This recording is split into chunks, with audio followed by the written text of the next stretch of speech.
Dining room. Living ഏരിയയിൽ നിന്നും നേരെ കയറുന്നതും പാർട്ടീഷനോട് കൂടിയുമായിരിക്കും ഡൈനിങ് റൂം പൊതുവെ ഡിസൈൻ ചെയ്യാറ്. തികച്ചും പ്രൈവസി ആഗ്രഹിക്കുന്ന ഒരു ഏരിയ കൂടിയാണ് ഡൈനിങ് റൂം. ഒരു ഡൈനിങ് റൂമിന്റെ ഏറ്റവും ഇമ്പോർട്ടൻ്റ് ആയിട്ട് പറയേണ്ട ഒന്നാണല്ലോ ഡൈനിങ് ടേബിൾ. എല്ലാവരും ഒരേ സമയം വന്നിരിക്കുന്ന ഒരു ഏരിയ കൂടിയാണ് ഇത്. അതുകൊണ്ട് തന്നെ ഒരു വീട്ടിൽ എത്ര അംഗങ്ങൾ ഉണ്ടോ അതിനനുസരിച്ചായിരിക്കണം ഡൈനിങ് ടേബിൾ ഉണ്ടാകേണ്ടത്. ഡൈനിങ് ടേബിൾ ആളുകളുടെ എണ്ണത്തിനനുസരിച്ചാകുമ്പോൾ അതിനു വേണ്ട സ്പേസും ആ റൂമിനുണ്ടോ എന്ന് ഉറപ്പുവരുത്തണം.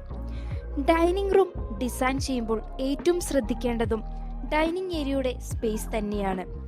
ഇടുങ്ങിയതും സ്പേസ് കുറഞ്ഞതുമായ രീതിയിൽ ഡൈനിങ് റൂം ഡിസൈൻ ചെയ്യാതിരിക്കാൻ പ്രത്യേകം ശ്രദ്ധിക്കണം. ഡൈനിങ് റൂം വലുപ്പമുള്ളതാകുമ്പോൾ വാഷ് ഏരിയയും നമുക്ക് ഡൈനിങ് ഏരിയയോട് ചേർന്ന് തന്നെ നൽകാൻ സാധിക്കുന്നതായിരിക്കും. അല്ലാത്ത പക്ഷം അതിനുവേണ്ടി നമ്മൾ മറ്റൊരു സ്ഥലം തിരഞ്ഞെടുക്കേണ്ടതായി വരും.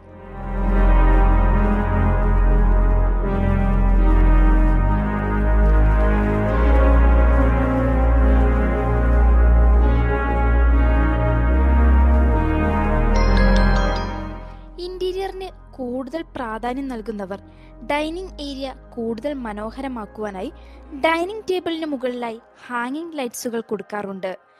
ഭംഗി കൂട്ടുവാനായി ഹാങ്ങിങ് ലൈറ്റ്സുകൾ കൊടുക്കേണ്ടി വരുന്ന സാഹചര്യത്തിൽ ഫാൻ എന്ന ഓപ്ഷൻ നമുക്ക് അവിടെ നൽകുവാൻ സാധിക്കുന്നതല്ല. അതിനു പകരമായി വാൾ ഫാൻ നൽകുവാൻ സാധിക്കുന്നതായിരിക്കും. ഭംഗിക്ക് ഇമ്പോർട്ടൻസ് കൊടുക്കുന്നവർ ഈ ഒരു രീതിയാണ് പൊതുവെ ചെയ്തു വരാറ്. ഡൈനിങ് റൂമിന്റെ ഭംഗി കൂട്ടുവാനും അത് പ്രദാനം ചെയ്യുന്നു. സ്പേസ് മാനേജ്മെന്റ് എന്നത് വീടിന്റെ ഇനീഷ്യൽ പ്ലാനിങ്ങിൽ തന്നെ കൃത്യത വരുത്തേണ്ട ഒന്നാണ്.